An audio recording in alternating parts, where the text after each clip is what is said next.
Hello students, welcome to the science class. We are studying class 11 physics. The chapter is units and measurements. Today's topic is applications of dimensional analysis. Now we have already started this topic and in total there were 3 different applications of dimensional analysis. Out of that, the first one was we obtained a relationship between units of physical quantity in two different system of units. In that we have learned or we have converted and we have related the unit of work, like 1 joule was equal to 10 raised to 7 erg. So we related MK system and CGS system. Clear? Second, we verified the dimensional consistency of an equation connecting different physical quantities. So in this video, we are going for the third and the last application of dimensional analysis, and that is to obtain the relation for a physical quantity in terms of other physical quantities. So basically what we are doing, we will be deriving an expression, right? It is just like formula in which there are more than one physical quantities. One will be dependent on many other physical quantities, and let us derive a relation how they are related, right? So at the end of this application or at the end of this derivation, we will get an expression or formula connecting different physical quantities. So we will start with a very simple derivation. So here let us derive an expression for centripetal force, that is represented as capital F, acting on a particle of mass small m moving with velocity small v in a circle with radius r. So basically what we are doing, we are relating force with mass, velocity and radius. Clear? So what we will do, we will assume a formula. Let us suppose, let the force, which is called centripetal force, but ultimately it is a kind of force only. Let force be proportional to, first of all, the mass. Then it is also proportional to the velocity, and then it is also proportional to the radius. Clear? So in short, what we can write, that force is proportional to mass as well as velocity as well as radius.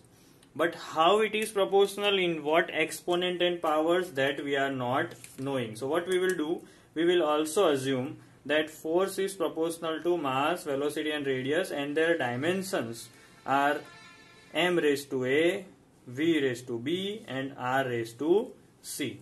Clear? Now we all know that whenever we remove the proportionality symbol, we may write that formula with a constant. So we will just write in a simple way, that is f equals to k, where k is constant, while the other three will be m raised to a, v raised to b and r raised to c. These are ABC, which are powers, which are called dimensions. Clear? Now how shall we start? What we will do, we will write the dimensional formulas on both the sides, right? So writing dimensional formulas. I hope you are all clear with how to form dimensional formulas of different physical quantities. So what we are doing, on both the sides, on LHS and RHS, we will write the dimensional formula. So F equals to, right now K is dimensionless constant, so we will ignore. F equals to m raised to a, v raised to b and r raised to c. So force dimensional formula, for your hint I have written force, we will write m raised to 1 L1 T minus 2. Clear? Over here, let it be in the square bracket. Over here we have mass. So what is the dimensional formula for mass? It is only m1 L0 T0. So if you want to write full, you may write, or else if you only want to write m1, that will also be fine. So I am writing m1 L0 T0, I am ignoring. But don't forget whole raised to a. Then we have velocity dimensional formula m0 L1 t minus 1. So L1 and t minus 1 I am writing whole raised to b, and then we have finally r for radius and its dimensional formula. Ultimately radius is a unit of length only, right? A physical quantity which denotes length, so it is only L1, and don't forget whole raised to c. Now what we will do, we will multiply the internal powers with the external power. So ultimately here it will be m raised to 1 into a as a, then we have L1 into b is b, then t raised to minus 1 into b minus b, and ultimately finally L is 1 into c is c. So you can see that we have m raised to a, L raised to b, t raised to minus b, L raised to c. So we can combine L and L. So we can write this as m raised to a, L raised to b and c combinedly can be written as b plus c, and ultimately t raised to minus b. Over here we had m1, L1, t raised to minus 2. Now what we will do, we will compare the power on both the sides, because you see bases, that is m, over here also m, L over here also L, t over here also t. So base is same, so power will also be compared. So here if we compare the power of m, after comparing we will get the values of a, b and c. So if we compare the base and powers, a will be 1, a and 1, b plus c it will be 1, as we are comparing L and L, b plus c becomes 1, and t raised to minus b over here minus 2, so minus b equals to minus 2. Clear? So what we did, we compare the powers. Now based on this, can we solve these things? We can easily solve. First of all, that is minus b equals to minus 2, so b equals to plus 2. Over here we got a equals to 1. Now if over here, if you put b plus c equals to 1 and put value of b, that is 2, so it is 2 plus c equals to 1, so c equals to 1 minus 2 and c equals to minus 1. So now we got all the values of a, b and c. So now what we will do, we will just continue with the last step. Utilize your space of notebook. Over here now we just have to put the values of this power in this formula. Okay, so f equals to, you can write this formula as well as this formula. So ultimately we will use a formula which may include constant, but we have is equal. So over here it was f equals to k, m raised to a, v raised to b, r raised to c. Let us now put the values. So ultimately it is f, k, m raised to a. So let us write the value of a, m raised to 1. V raised to b, so b raised to 2. And r raised to c, so if over here r raised to minus 1. Now we know that whosoever has power minus 1 will go into the denominator to become positive. So our final equation is f equals to k, m raised to 1, v raised to 2 upon r raised to 1. So this is the formula which we were deriving. F equals to k mv square upon r, where F is the centrifugal force, k is the constant, m is the mass, v is the velocity and r is the radius. So we have derived F equals to k mv square upon r. Now let us take one more example. Let us derive one more formula. Here let us derive an expression of periodic time t of a simple pendulum which depend on the length L and mass m of the bob and gravitational acceleration g. So basically what we are doing, we are relating periodic time, that is time, with length, mass and gravitational acceleration g. So let us assume our first step will be, suppose the periodic time t is proportional to mass m, the dimensions let us assume a, then again it is proportional to the length L. Let us assume that the dimension is B, and also gravitational acceleration, that is C. So we can write that periodic time T is proportional to m raised to A, L raised to B, and G raised to C. Clear? If we take the constant, it will be periodic time T is equal to K, m raised to A, L raised to B, G raised to C. So this is the final formula in which we will put the value.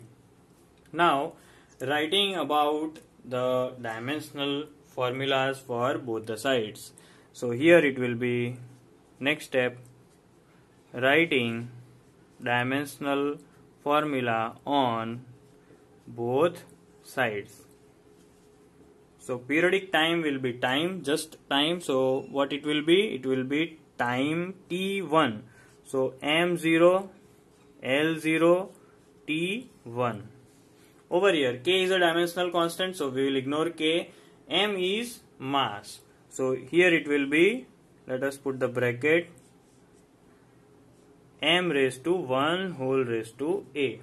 Then we have next as length L. So what it will be? L raised to 1 whole raised to B. And finally we have gravitational acceleration. Okay. And gravitational acceleration formula you can easily derive. It is meter per second square. So ultimately it is m0 L1 meter per second square. So T raised to minus 2 whole raised to C. Okay. Now let us continue with the multiplication of powers. M raised to 1 into A will be m raised to A. L raised to 1 into B is L raised to B. Over here L raised to 1 into C is C. And then T minus 2 into C minus 2C. So L is repeated 2 times. So let us combine that. Here it will be m raised to A, L raised to B plus C, and T raised to minus 2C. Over here we had m raised to 0, L raised to 0, T raised to 1. Now the next step will be comparing. So if we compare the powers on both the sides, LHS and RHS, the power of m, if we compare, what will be the value of A? It will be 0. Then we have B plus C equals to 0. B plus C equals to 0. And finally T raised to minus 2C equals to 1. Right? So we are clear that value of A is 0. B plus C is 0. We need any one's value. So let us go for the value of C. What will be the value of C? C will be, minus 2 will be taken downside, so it will be minus half. Okay. And then we shall go for B plus C equals to 0. If we put the value of C, that is minus half, over here, minus half will go on the other side. B equals to plus 1 by 2. So you see carefully, we have got the value of A first of all, that is 0, B that is half, and C that is minus 1 by 2. So what if we replace these values in the original formula? So now let us do the replacement. So putting values of A, B and C. So T equals to K m raised to A, that is 0. Then it is L raised to B, that is half, and G raised to C, that is minus half. Okay. So if we take minus half on downside, will it be K? Now what will be m raised to 0? Anything raised to 0 becomes 1. So here m raised to 0 will become 1. So we will ignore that. Here L raised to half, and here G raised to plus half. Minus half goes down, becomes plus half. Now we all know that what is raised to half, that becomes root. So here we can write T equals to K under root L by G. Why under root? Because half raised to half is common. So we can take both L by G inside the root. So this is the formula that we got, T equals to K under root L by G.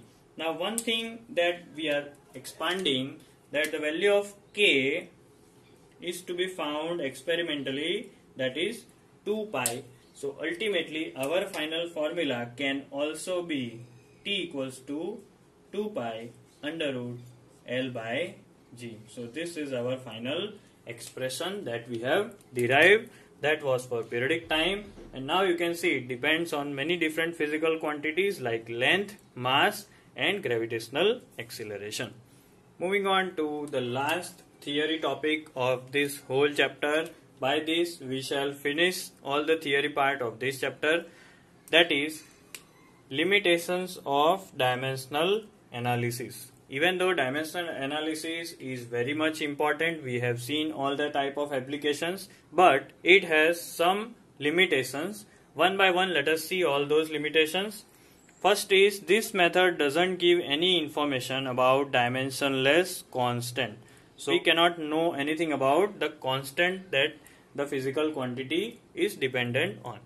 Second is, it is useless when any physical quantity depends on more than 3 other physical quantities, right? So if a physical quantity depends on many different physical quantities, the condition is given more than 3. So in that case, the derivation of expression will be little bit difficult and complex. The third one, this method is useless when a physical quantity is the sum or difference of 2 or more physical quantities. If in case the formula, the expression contains addition of different terms or subtraction of different terms, then this method will be useless, right? Like you say s equals to ut plus half at square. In this we have this addition, so this method won't be helpful in these kind of expressions. Fourth point, this method isn't useful in case of relations involving trigonometric, logarithmic or exponential functions. So if any formula contains some sine, cos, theta, trigonometry or log, then this method won't be useful for deriving the physical relation. And finally, it is not useful if a constant is not dimensionless. For example, you say f equals to g m1 of m2 upon r square. So here g is the constant, but this constant is not dimensionless. It has some kind of dimension. So whether to use it in the dimensional analysis or not, that will be a problem. So this method is not useful if a constant is not dimensionless. Clear? So these are the 5 different limitations of dimensional analysis. Make sure you are writing and learning it point by point. So that's it for today. Thank you.